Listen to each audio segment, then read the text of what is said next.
Hey there, y'all. Belle and I are headed to Hickory, and I thought I would bring y'all along with me. I haven't really done a whole lot of YouTube content, so this is my first attempt. We'll see how it goes. This is basically just going to be like a vlog, maybe kind of a travel vlog. So we are going to Hickory for me to give a speech tonight, and this will be like my second one. I really hate public speaking, but I really feel like the population boom and policy is killing North Carolina culture, and North Carolina culture is the one thing that I'm truly passionate about. And if nobody else is going to speak out to save it, then I reckon it'll have to be me. So we're going to go up, we're going to see Hickory, hopefully grab some lunch, explore the town a little bit, and then we have supper plans, and then after that we'll be going and doing the speech, and I'm going to take you along for all of it.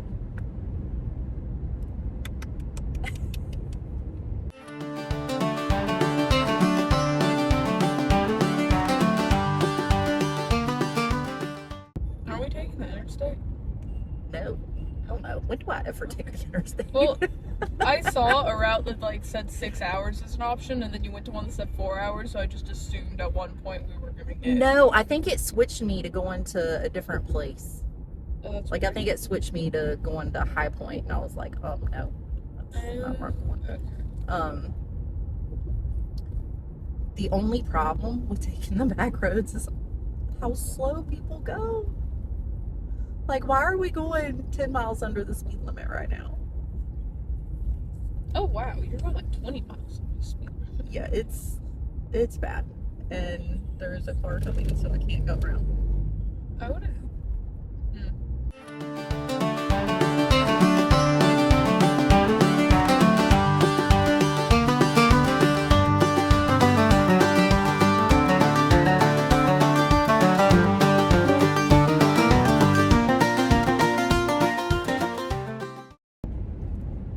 We're only about 45 minutes into the trip, and Belle is already eating road snacks. Belle, what you eating? What are those? Yes. That's right, nabs. Oh, I love it. Bruh, Life in North Carolina, right? I just got shamed on camera, but we're 45 minutes into the trip, and my fat, big daughter is already eating. That's not remotely close to what I said. Oh, it's okay, because we finished the clip. I told you they were naps. She said that's right. And then we're good, right? Yeah.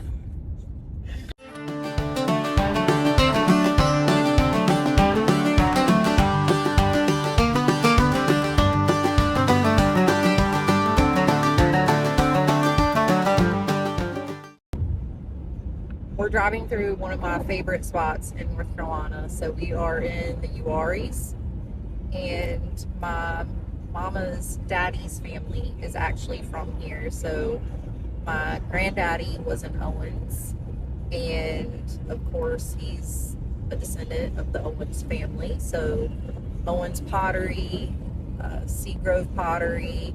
I'm related to pretty much all of the potters of Seagrove, at least the old families. There have been new ones who've moved in, which I'm sure the old families feel some kind of way about that. But this is one of my favorite places on the entire planet. It's just so rural and so beautiful. Did I say that right? Rural? Did I nail it? I feel like I nailed it. Rural? That's a really hard word to roll off the side of tongue, I feel like.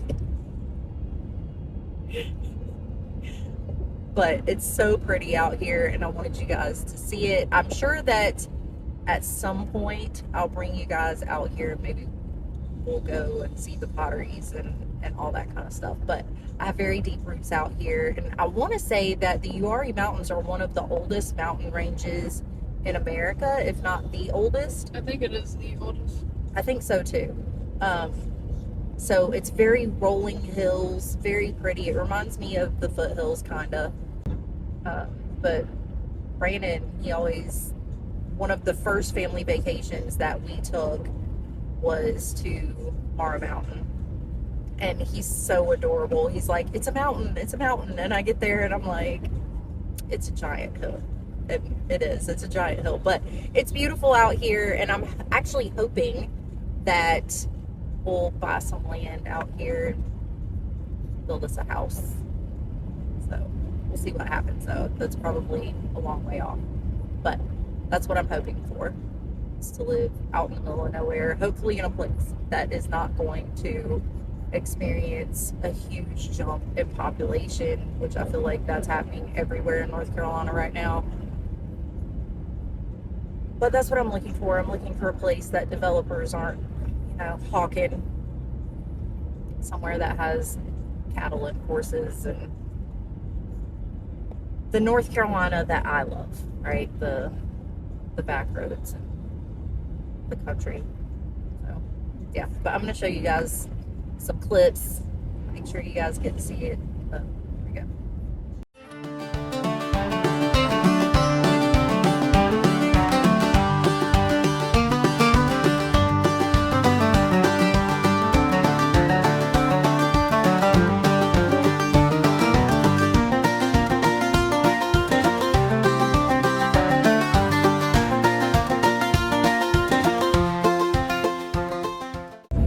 So Belle pointed out that I should tell you all this, but when we take a trip, every time we take a trip, I post on X and I ask y'all where we should go, like if there's shops we need to check out, where we should eat.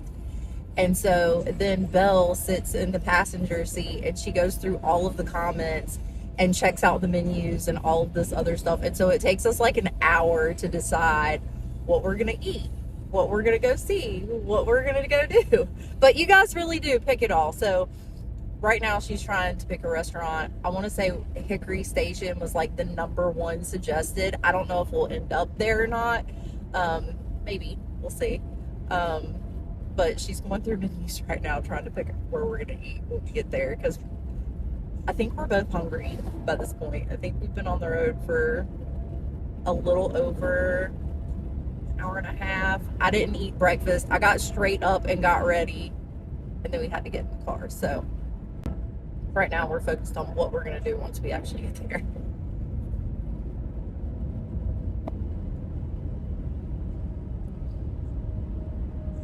Notions looks kind of weird. Notions? Yeah. What is it? I don't, it's like a bar and restaurant, but I have a very southern palate, and it always shocks me the amount of people who send me like fancy fusion food. yeah. Like, Y'all think she's gonna go to this restaurant and eat a Southwest egg roll? Be serious. yeah, that's probably not gonna happen. Don't get me wrong, when I travel out of the state, like I will try other cuisines and I do enjoy them, and I do like ethnic food. I like Mexican, I like Japanese, Chinese, Italian. Like we do go eat those things, but by far my favorite food is North Carolina comfort food. So when I travel, that's what I'm looking for, just so y'all know. Don't get me wrong, you might throw out a suggestion and I might have a wild hair up my butt and actually go eat it, but chances are I'm gonna go for the place that has chicken pot pie or peach cobbler. That's probably what's gonna happen. Well, I honestly think it's also because our city doesn't have a lot of good Southern comfort food, so we actually eat ethnic more often than not when we go out to eat. That's true. That is very, well, I don't know. There's a couple of places, but for whatever reason, we don't very rarely go to them. But I feel like that's happening everywhere. I mean, that's part of the reason I do what I do, right? Is because traditional North Carolina restaurants and grills are kind of disappearing. And so I always want to pay those places a visit over anywhere else. That's my bread and butter. And we eat a lot of traditional food at home because obviously, right? And I'll show you guys some of that too. We're gonna do some cooking videos. My brother-in-law is actually going to do a cooking video with me, and I'm excited about it because y'all will get to meet Bitchy Richie and y'all will get to hear some of our stories. I mean, Richie's been in my life for 25 years. He might as well be my brother too. So I think that's going to be fun.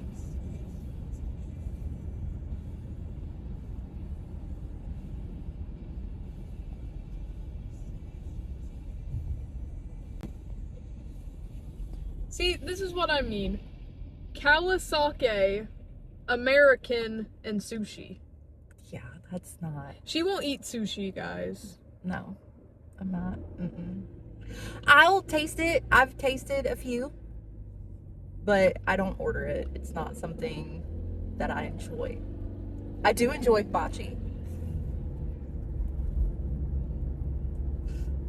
I think she gets grossed out when I eat sushi. You're not eating sashimi. Sashimi. Sashimi? Yes. If I say it wrong. Yeah. And also, that's not actually, sashimi is the raw fish itself. It is all sushi. Like, the sushi with the raw fish isn't sashimi, it's still sushi. Yeah, I'm not about that life. I don't even like fish. I'll eat trout, rainbow trout. My papa used to catch it and clean it and grill it or fry it. So I do like rainbow trout. But for somebody who spent most of her life in Wilmington, North Carolina, I shock people by admitting that I'm not the biggest fan of fish. I love seafood. Shrimp, crab, lobster, clam, all over it. But fish is too fishy for me.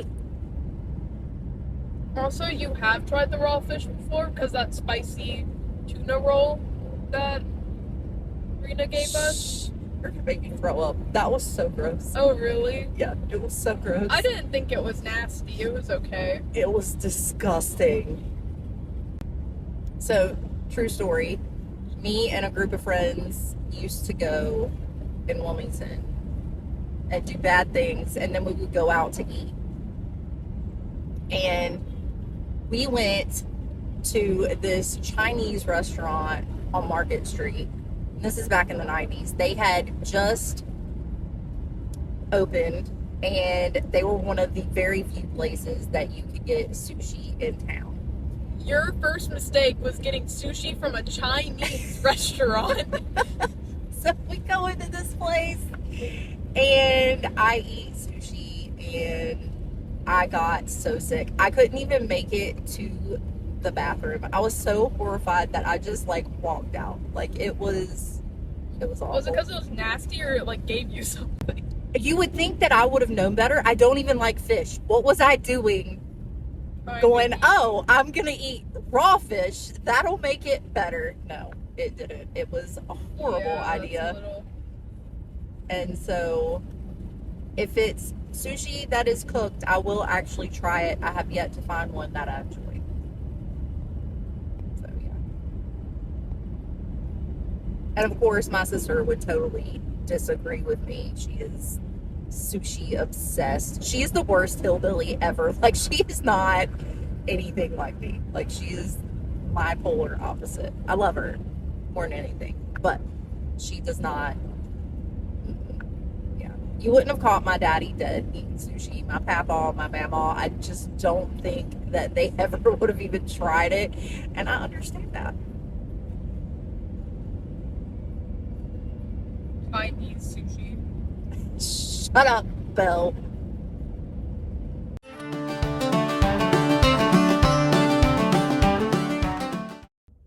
So y'all are about to laugh at me, so we stopped because I need to go to the little girl's room, and before I can get out of the car, I have to switch my shoes. So when you travel as much as I do, you want to be comfortable, and so I wore my slippers today, so I have to switch my shoes. But yeah, there you go. If you travel a lot, do what you do to boost that comfort. And so we pack road snacks, and I wear slippers, and we bring a cooler, because who wants to be miserable on a long trip, right?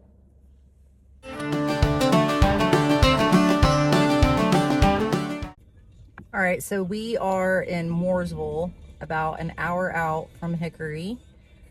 There's traffic everywhere, road construction everywhere. I really do not shine at being stuck in traffic. It is not one of my talents. But yeah, so I think that when we get in town, we're gonna go straight to get something to eat before we go look around and check things out. But yeah, are you excited to eat? Yes. Yes. Very excited to eat. Yeah. We picked a place, but I don't want to give it away until we get there. So it is not one of the most recommended spots, but we're picky though. We are picky, and it kind of met all of our qualifications for lunch today, so I'm excited. It's not on the lake though, I don't think, which makes me a little sad. There was only one that was on the lake and it was closed. Makes me sad. Why y'all gotta close the lake restaurants on Tuesday? That's just rude.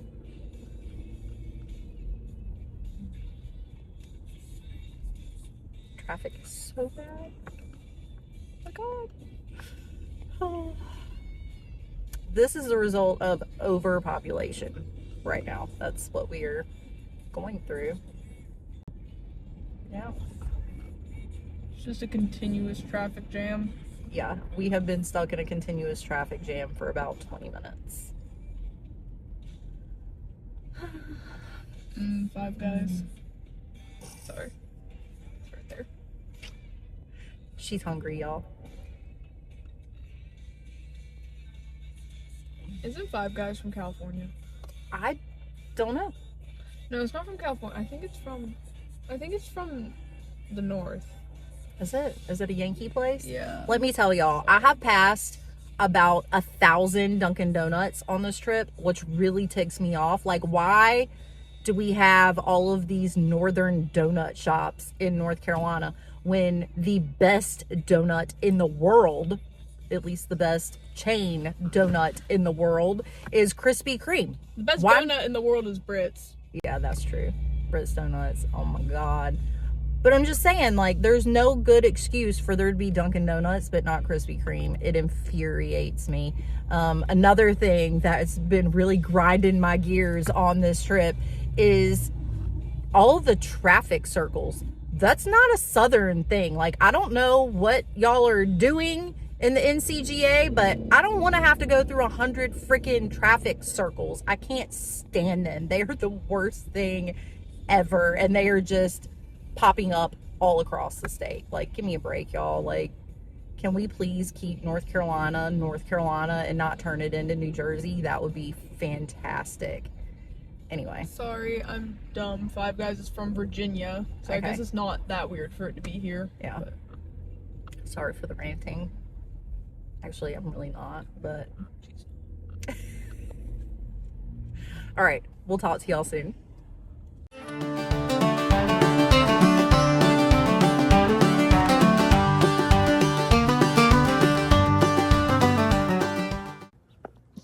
So we finally made it to Hickory, and now we are looking for the restaurant that we picked.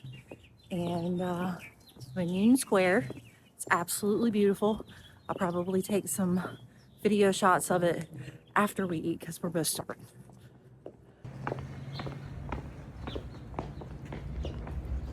All right, food has finally showed up, and I'm about to totally destroy this chicken, y'all. And for those of y'all who are curious, Belle got the same exact.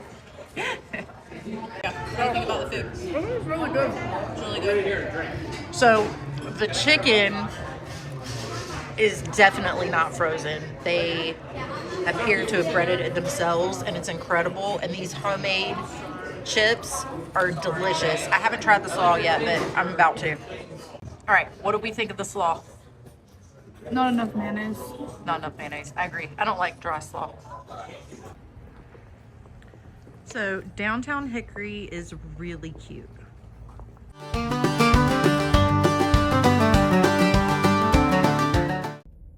All right, y'all. So we just finished lunch. Whoever suggested the Old Hickory tap room, thank you. It was delicious. we wandered around a little bit, but it's actually a lot colder today than I thought it was gonna be. So we are currently on our way to a Western store. If you follow me on X, you know that not so long ago I posted about old school jeans without the stretch, and I really want a pair. And so I'm hoping that maybe this Western store will have some. So we're gonna go check out and see what they've got.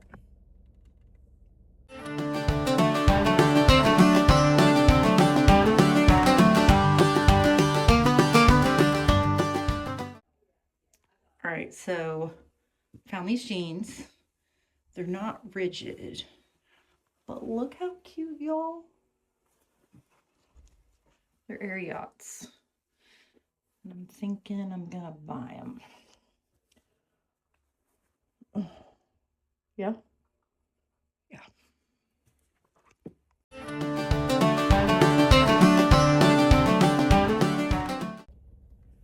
So because we got into town a little late, a lot of the things that we wanted to go do, we're not gonna have time to do.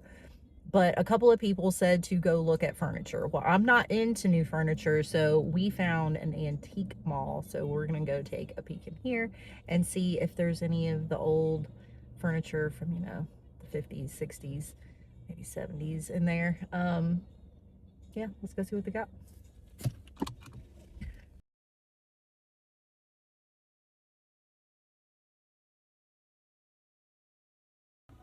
All right, so right when I come in, I found cast iron pans and they're 20% off. So I might come back for this. Right away, she finds the records. And crystals. And crystals. Anything good? Not really. There's some like movie soundtracks and stuff.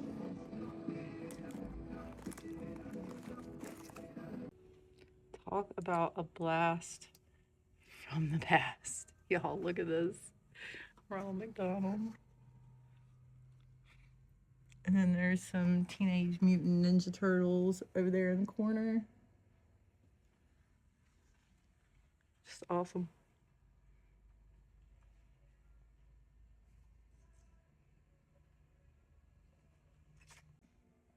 I seriously have a problem where I want to buy all of the cast iron. Brandon would kill me, so I can't, but I want it all.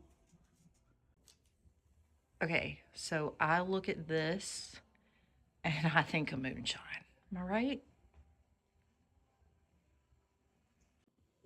That looks like home, y'all. As does this one right there. Oh my gosh.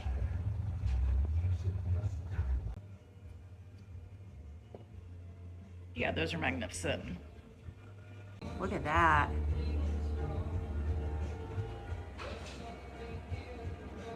Oh.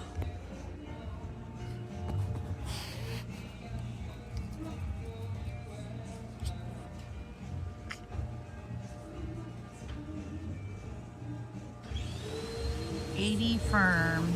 I'm gonna guess that it's not real leather. It doesn't feel like real leather. But the chair is beautiful, and it would be really pretty if you were to get it redone in actual leather. Aw, this looks just like my mama's chairs that I grew up with. I'm actually pretty sure that her set came from here in Hickory. I know I'm weird, but I love stuff like this. I grew up with stuff like this being around the house and in the barn and in the building and on the back porch. Are you happy right now? Yes. What'd you find? I thought you'd like this. Good call. I do like that. Too bad I don't have a record player. Somebody took mine. Yeah. Actually, I took it and broke it. Yeah. And they got a new one. Yeah, you did. Yeah. You're sweet. I didn't break it. My cousin broke it. Yeah. Show me what you just found. Oh, too precious.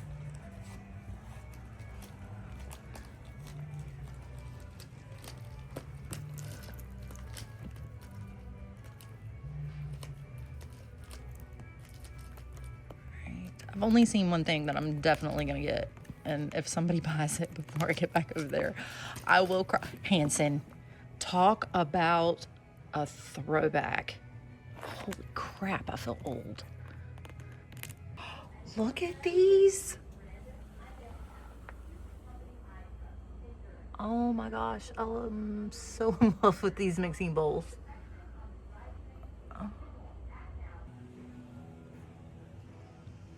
Cookbooks, yes please. What do we got? Tablature book. That's awesome. You know I love AC/DC.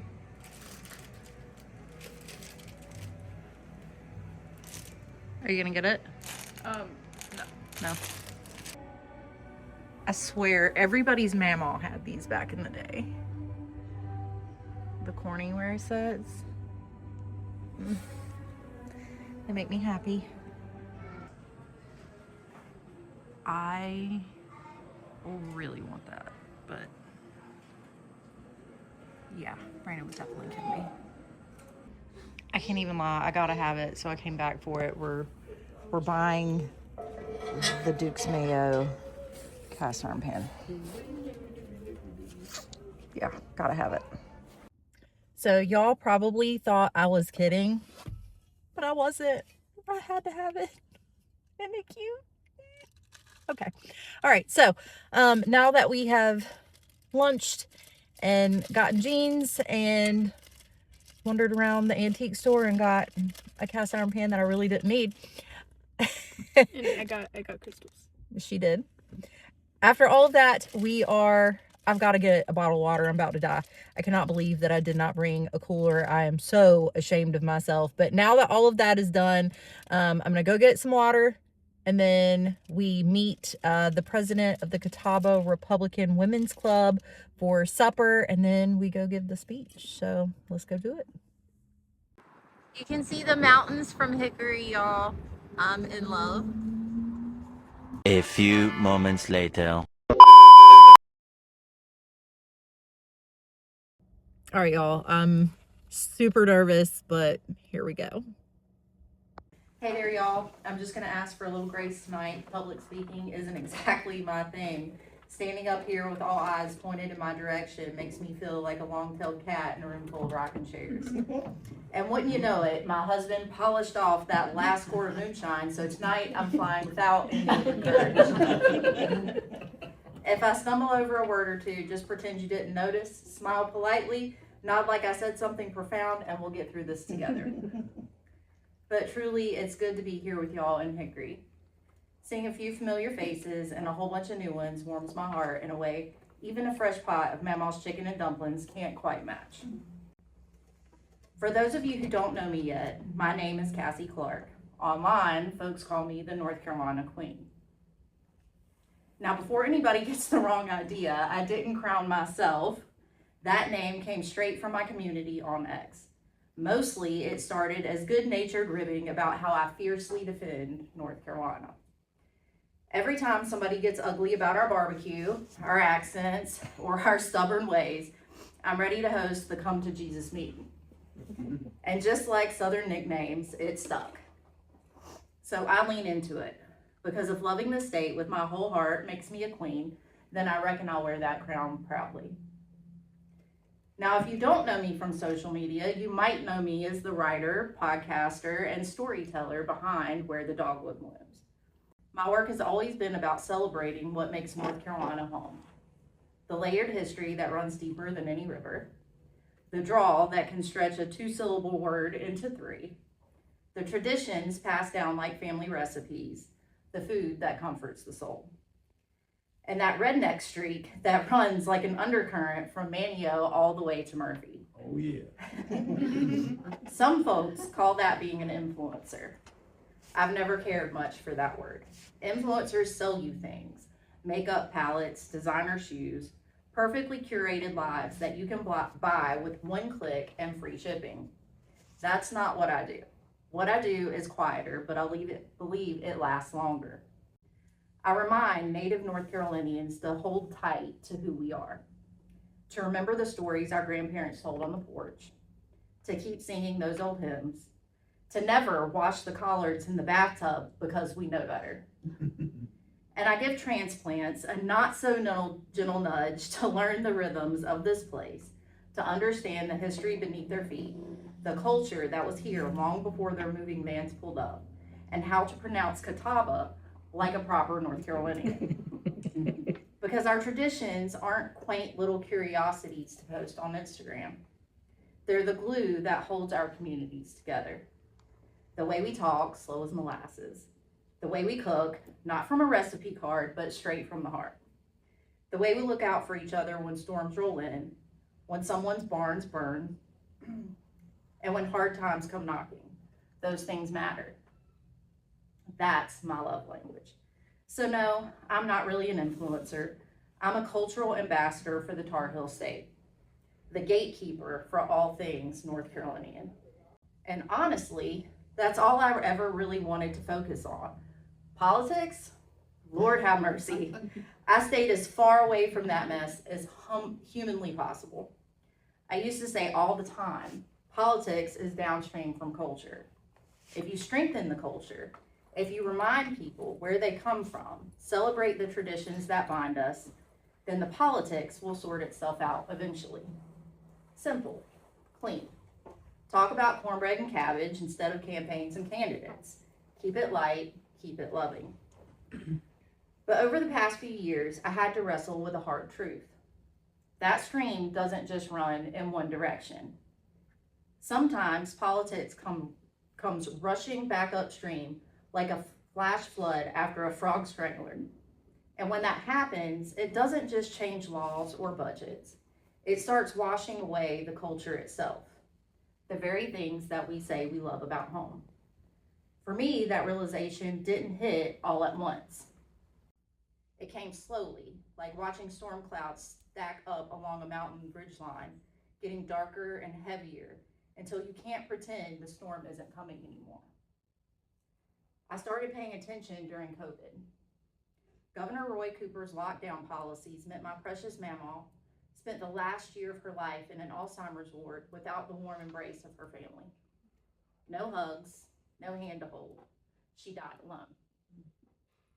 That broke something in me. It opened my eyes to how quickly government can forget the humanity of the people it claims to protect. Then Canton took a blow. If you're from the mountains, you know the Champion paper mill wasn't just a workplace. It was the heartbeat of that town for more than 115 years. Grandfathers worked those machines. Fathers followed them in. Sons and daughters walked through those gates proud, knowing their labor put food on the table and kept the lights on in Canton. Then in 2023, it closed. 900 good-paying jobs gone overnight. The smoke stopped rising from the stacks. The whistle didn't blow anymore. Families with roots deep in those hollers suddenly had to pack up and leave just to find work somewhere else. And slowly, the heritage hillbillies who built that town started being replaced by transplants who just wanted a mountain view. Then came hurricane recovery failures in eastern North Carolina. Hurricanes Matthew and Florence devastated the coastal Piedmont. New Bern, Whiteville, Boiling Spring Lakes, Bladenboro, Lumberton, Princeville, and dozens of other communities where folks have fished, farmed, and built lives for generations. Billions in federal recovery funds were sent to North Carolina. But the recovery program set up under Governor Cooper through NCOR turned into a bureaucratic maze so tangled that state auditors later called it a logistical nightmare. Not fraud, just catastrophic mismanagement. Families waited for months, then years. Some waited more than 1,400 days. Imagine losing the home your grandparents built, the porch where your mama taught you to shell peas.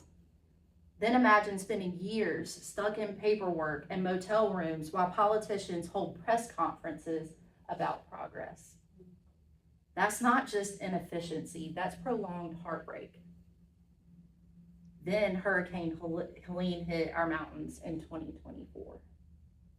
Roads washed away, power lines snapped, entire communities cut off for weeks. Neighbors loaded up pickup trucks with chainsaws, generators, water, and food, doing what neighbors have always done in Appalachia. I loaded my SUV too. I ran supplies into those hollers, and once again, the official response felt slow, tangled in process, disconnected from the urgency people were living on the ground. Even now, in 2026, recovery isn't finished. Families are still displaced. Towns are still struggling. And while people were hurting and waiting, it often felt like the political machine had already moved on. And now we come to something even harder. Just last month, we learned about Irina Zarutska, a young woman murdered on one of our light rails. Let that sink in. A life taken, a family shattered, a community shaken.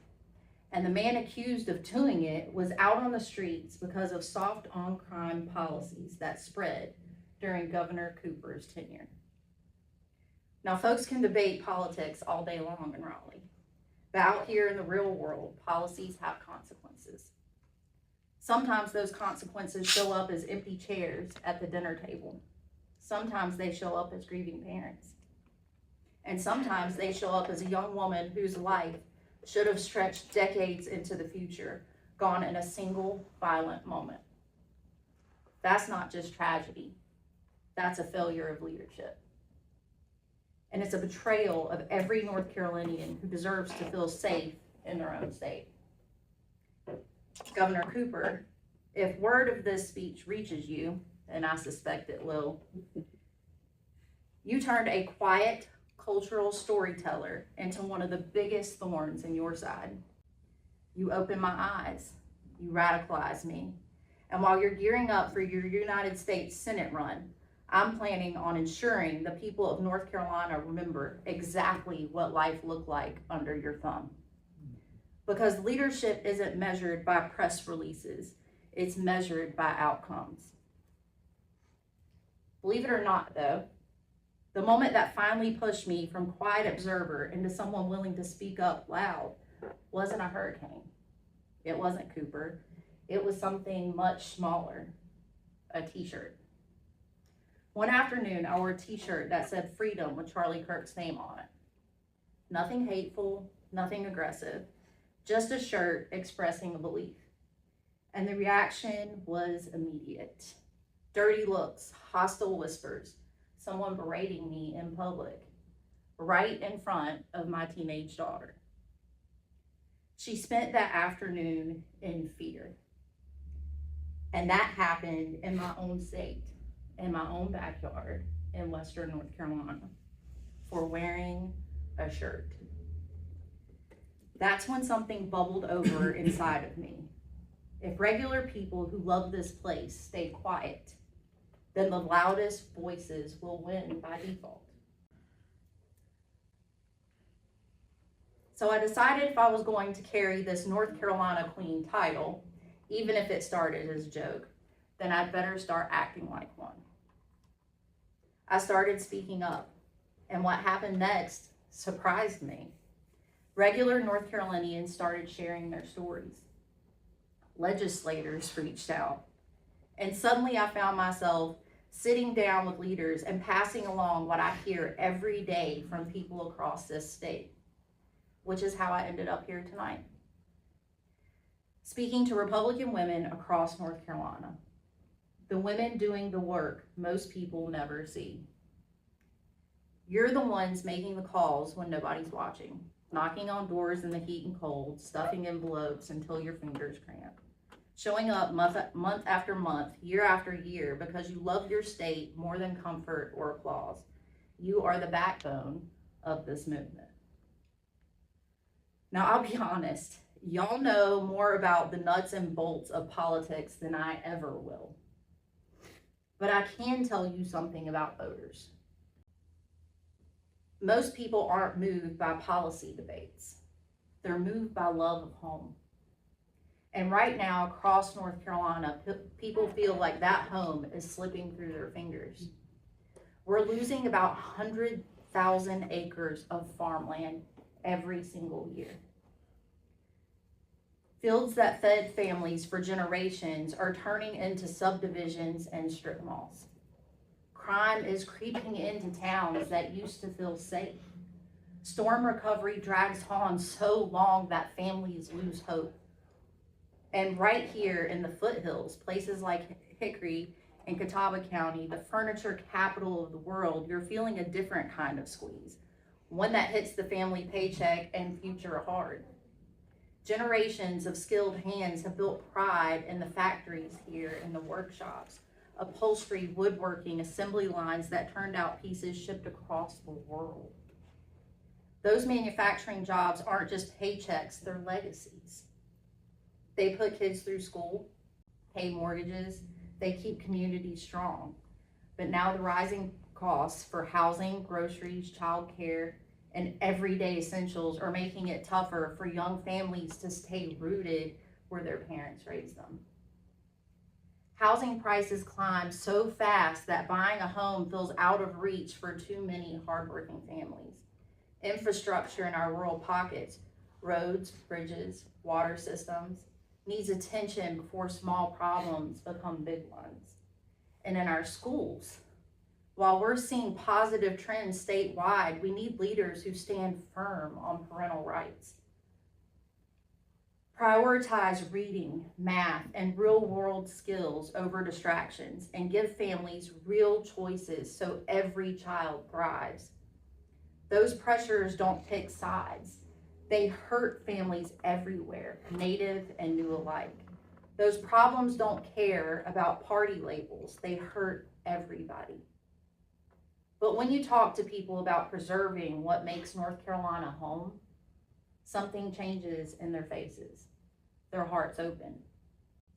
Because deep down, most folks want the same thing. They want North Carolina to still feel like North Carolina 50 years from now. Let me ask y'all to do something for a moment. Close your eyes. Imagine a little boy riding shotgun on an old John Deere tractor with his granddaddy. The sun is just rising. The fields are glowing gold. Granddaddy's hands are rough from years of work. He guides the boy's tiny fingers onto the wheel. One day, son, he says, this'll all be yours. The boy isn't just learning how to farm. He's inheriting a heritage like the one passed down at Hickory's workshops or Western North Carolina's pulp mills. Now open your eyes. That future is still possible, but only if we fight for it. Only if we vote for leaders who protect our land, our communities, and our culture. My mountains are still hurting. My people on the coast are still waiting. And I refuse to sit quietly while bureaucracy and indifference wash away the heritage that has shaped us. So let's show up in November 2026. Let's turn out like never before. Let's protect the things that make this state worth loving. The dogwoods will bloom again. The rivers will run clear again. And the fields can stay green. But it's up to us to keep the roots strong. Thank y'all for listening to this nervous hillbilly ramble longer than I probably should have. God bless you. God bless North Carolina. And let's make 2026 count for home. Now, I'm sure y'all have some questions, but when we're done, I plan on going to figure out where my hubby hid the backup moonshine. All right, y'all, that concludes our day in Hickory. I really, really hope that you enjoyed it. We had a lot of fun exploring. I hope that you liked the speech. I know that I was nervous. I told everybody beforehand that I am really not used to public speaking. but you only get better at something if you keep doing it. Practice makes perfect. So I'm going to keep going out there whenever I'm asked. I'm going to keep preaching about preserving North Carolina culture. And I hope that y'all will subscribe and follow along on my adventures. I'll talk to y'all later.